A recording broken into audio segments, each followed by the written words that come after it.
अस्सलाम वालेकुम एवरीवन। तो कार्डियोवैस्कुलर पैथोलॉजी एंड एवरीवन जो भी कार्डियो है उसमें हम जो अगला टॉपिक करने लगे हैं, बहुत ही इंपॉर्टेंट टॉपिक्स हैं कार्डियो की। Atrial fibrillation. एट्रियल फिब्रिलेशन बहुत बड़ा टॉपिक है क्योंकि इसमें से अलग अलग हर जगह से क्वेश्चन आते हैं। सबसे पहले होता है एट्रियल फिब्रिलेशन है क्या, टाइप्स क्या हैं, उसमें से हमने फिर एट्रियल फिब्रिलेशन में उसको डायग्नोज कैसे करना है, उसकी प्रेजेंटिंग कंप्लेंट्स क्या होती हैं, उसके बाद उसमें एंटीकोएगुलेट करना है शुरू में या नहीं करना, उसके बाद पेशेंट को रेट कंट्रोल स्ट्रैटेजी या रिदम कंट्रोल स्ट्रैटेजी ऑफर करनी है, किस तरह करनी है, क्या कंडीशन होगी तो क्या स्ट्रैटेजी होगी, और करने से पहले एंटीकोएगुलेशन किसको देनी है, करने के बाद एंटीकोएगुलेशन किसको देनी है।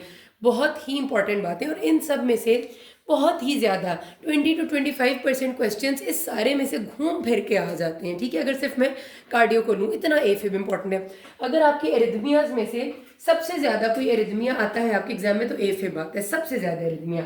उसके बाद आपका आ जाता है वेंट्रिकुलर टेकिकार्डिया, जिसमें पॉलीमॉर्फिक या मोनोमॉर्फिक दे देते हैं वो, लेकिन वेंट्रिकुलर टेकिकार्डिया इसके बाद सेकंड मोस्ट कॉमन है। फिर एट्रियल फ्लटर आते हैं और उसके अलावा जो कार्डिक अरेस्ट का एल्गोरिदम है उसमें से सवाल आते हैं, लेकिन एफिब जितना कॉमन तो कुछ भी नहीं है। तो मेक श्योर कि अंडरस्टैंड इट प्रॉपर्ली। एक वीडियो में पूरा भी नहीं होगा, प्रॉब्लम मुझे कुछ पार्ट आगे भी लेके जाना पड़ेगा। ठीक है, तो first of all starting with what is atrial fibrillation.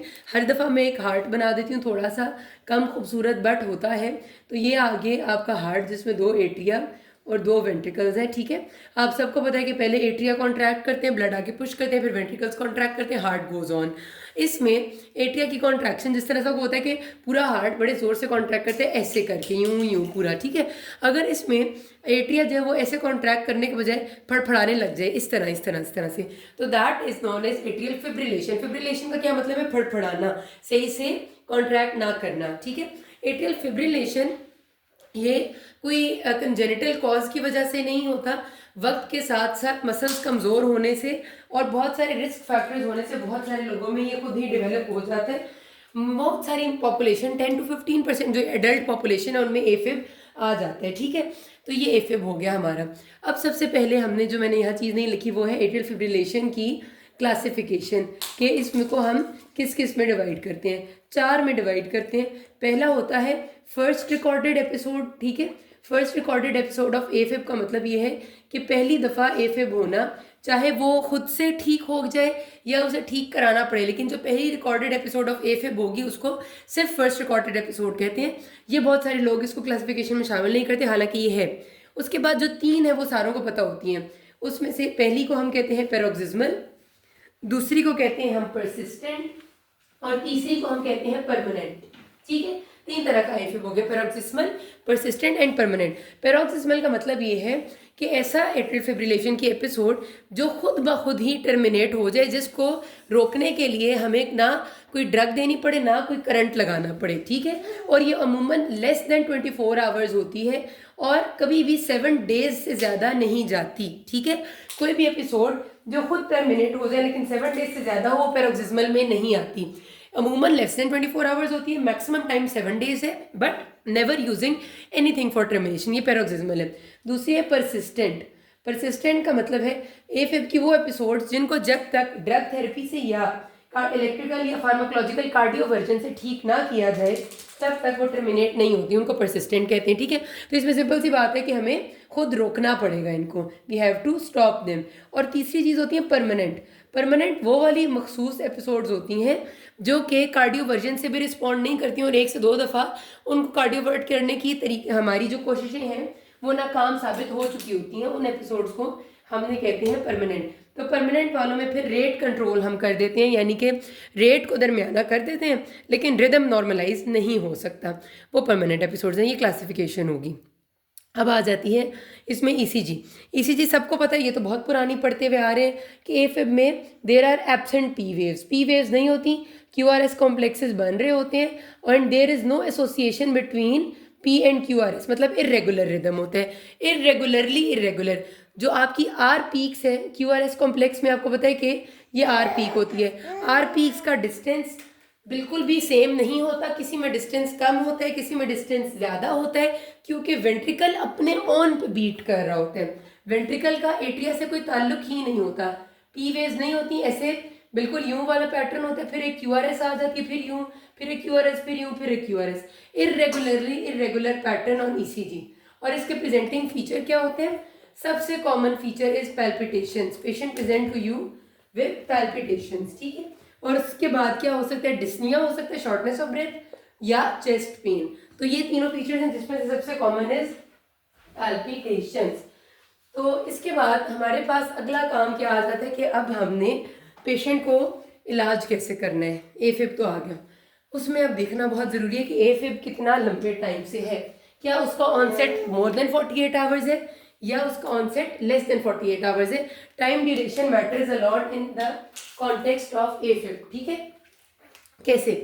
If the duration of एफिब is less than 48 hours, अभी पूरे नहीं हुए, इसका मतलब है कि न्यू ऑनसेट है। न्यू ऑनसेट में हमें रिदम कंट्रोल को, मतलब इसकी दो स्ट्रैटेजीज हैं बेसिकली एट्रियल फिब्रिलेशन कंट्रोल करने की। एक है रेट कंट्रोल, जिसमें हम ये करते हैं कि हार्ट के रेट को नॉर्मलाइज कर देते हैं ताकि एट्रियल फिब्रिलेशन की वजह से स्ट्रोक के और दूसरे एम्बोलिक इवेंट्स होने का चांस कम हो जाए, ठीक है। जब हार्ट रेट दरमियाना हो जाएगा और हार्ट की पंपिंग एफिकेसी दरमियानी हो जाएगी तो ये खतरा कम हो जाएगा कि यहाँ से कोई थ्रोम्बस डिसलॉज होके एम्बुलस बन जाए और पल्मोनरी एम्बोलिज्म या स्ट्रोक कर दे, ठीक है। तो उसको हम कहते हैं रेट कंट्रोल। दूसरा ये होता है रिदम कंट्रोल, यानी कि ये जो गलत रिदम चल रहा है इरेगुलर, इसको नॉर्मल साइनस रिदम में कन्वर्ट करना। अब इनमें से कौन सी स्ट्रैटेजी अपनानी है और पेशेंट को क्या एंटीकोएगुलेशन की ज़रूरत है या नहीं, ये सारी बातें डिपेंड करती हैं। सबसे पहले तो यही देखना होता है स्ट्रैटेजी अपनाने के लिए कि पेशेंट का ऑनसेट कितना पुराना है। अगर मोर देन 48 आवर्स हैं तो हम रिदम या रेट कंट्रोल में से दोनों चीज़ें ऑफर करेंगे। ये डिपेंड करेगा पेशेंट की चॉइस और इंडिविजुअल कंडीशंस पे। और अगर ये लेस देन 48 आवर्स है, अगर 48 आवर्स से ज़्यादा टाइम हो गया, आई डोंट नो मैं निशान ठीक बना रही हूँ नहीं, मैं हमेशा इनमें गलत हूँ। लेस देन इधर लिख देती हूँ, इधर मैं लिख देती हूँ मोर देन, मैं हमेशा निशान गलत ही बना देती हूँ। मोर देन 48 आवर्स हो गए अगर इसको, तो फिर तो आपने हर सूरत रेट कंट्रोल ही ऑफर करना है, रिदम कंट्रोल का कोई खास फायदा नहीं होगा। ठीक हो गया, यहाँ तक बात समझ आ गई। अब ये रेट और रिदम कंट्रोल कैसे होता है मैं आपको आगे बताती हूँ। पहले हम ये देख लेते हैं कि पेशेंट को, अब एक एट्रियल फिब्रिलेशन का पेशेंट है, मैं बार बार कह रही हूँ स्ट्रोक का खतरा क्यों हो रहा है। अब देखें कि एट्रिया सही से कॉन्ट्रैक्ट नहीं कर रहे, यूं ही फड़फड़ा रहे हैं, इसका मतलब है ब्लड बीच में स्टैटिक रह रहा है, स्टेसिस हो रहा है ब्लड का। जहाँ ब्लड रुकता है वहाँ क्लॉट बनने शुरू हो जाती है। इसका मतलब है कि हार्ट में कहीं ना कहीं थ्रोम्बस बन जाएगा, थ्रोम्बस बनने का खतरा बहुत बढ़ जाएगा एफिब में। अब अगर हार्ट में थ्रोम्बस बनेगा और सपोज हम यहाँ पर पेशेंट को इस एफिब के पैटर्न को नॉर्मल साइनस रिदम में कन्वर्ट कर देते हैं बाय एनी मीन्स, जो भी हमारे मीन्स हैं। जैसे ही एफिब को हम नॉर्मल साइनस रिदम में कन्वर्ट करेंगे, हार्ट पहले ऐसे ऐसे फड़फड़ा रहा था, फिर एकदम बीट करने लग जाएगा। जैसे ही वो बीट करेगा, जो भी थ्रोम्बस अंदर पड़ा हुआ था, सपोज ये पड़ा हुआ था, वो फौरन डिसलॉज होके जाएगा, एम्बुलस बन जाएगा। और अगर वो लेफ्ट हार्ट से डिसलॉज होगा तो डेफिनेटली वो स्ट्रोक कर देगा, और अगर वो राइट हार्ट से डिसलॉज होगा तो बहुत चांस है कि वो पल्मोनरी एम्बोलिज्म कर दे, जिसका मतलब ये है कि हमारे पास बहुत ग्रेव कॉम्प्लिकेशंस आएंगी। इसलिए ये ज़रूरी होता है कि एक पेशेंट ऑफ एफिब का चैड-वैस्क स्कोर कैलकुलेट किया जाए, ठीक है, और चेक किया जाए कि क्या पेशेंट को एंटीकोएगुलेशन की ज़रूरत है या नहीं, ठीक है। अब चैड-वैस्क स्कोर बहुत ज़रूरी है क्योंकि बहुत सारे एमसीक्यू हैं जिसमें आपको ये खुद कैलकुलेट करने ये ज़बानी आना चाहिए। चैड-वैस्क स्कोर में यही चीज़ें, सी फॉर कंजेस्टिव हार्ट फेलियर, हर चीज़ का एक पॉइंट है। Congestive heart failure 1 point, H for hypertension 1 point, A2 इसलिए क्योंकि एज मोर देन 75 ईयर्स होगा तो मोर देन 75 है तो 2 पॉइंट से 60 से 75 होगा तो 1 पॉइंट है, ठीक है। इसमें डिपेंड करता है कि आपकी एज कितनी है। फिर डी फॉर डायबिटीज़ का 1 पॉइंट है। S2 इसलिए है क्योंकि प्रीवियस एपिसोड ऑफ स्ट्रोक या ट्रांजिएंट इस्कीमिक अटैक होगा तो उसके 2 पॉइंट्स हैं, ये बहुत इंपॉर्टेंट है। फिर अगली चीज़ है कोई वैस्कुलर फिनोमिना, और आखिरी चीज़ है फीमेल सेक्स, यानी फीमेल होगी तो उसका एक पूरा पॉइंट है VASC में, ठीक है।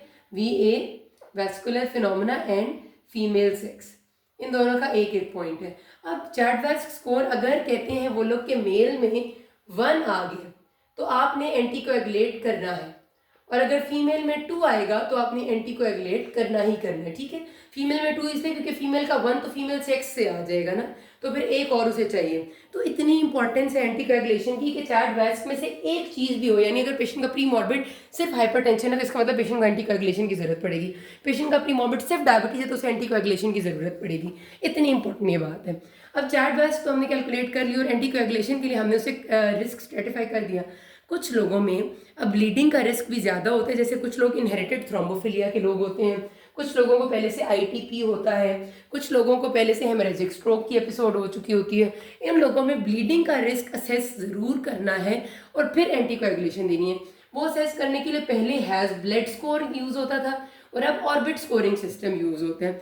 इनको याद करने की खास ज़रूरत नहीं है क्योंकि ये एग्ज़ाम के किसी क्वेश्चन में आज तक मैंने नहीं आए हुए देखे कि उनने आपसे पूछा कि चैट वैस के बाद हैज़ ब्लड कैलकुलेट करके देखें। ऐसा नहीं हुआ, हमेशा चैट वैस तक ही पूछते हैं। लेकिन आपको ये पता होना चाहिए कि ब्लीडिंग का रिस्क असेस करना भी ज़रूरी है, जो हैज़ ब्लड से पहले होता था और अब ऑर्बिट से होता है, ठीक है। ये भी इसी तरह से इनके भी आगे काफ़ी सारी चीज़ें हैं। अब अगली वीडियो में मैं आपको बताऊंगी कि किसको करना है एंटीकोएगुलेट, किस टाइम पे, रेट कंट्रोल से पहले करना है या बाद में, रिदम कंट्रोल से पहले करना है या बाद में, और कितने अरसे के लिए, क्योंकि ये भी एमसीक्यूज है। तो अभी तक किसी को कोई मसला हुई कि ना, थैंक यू।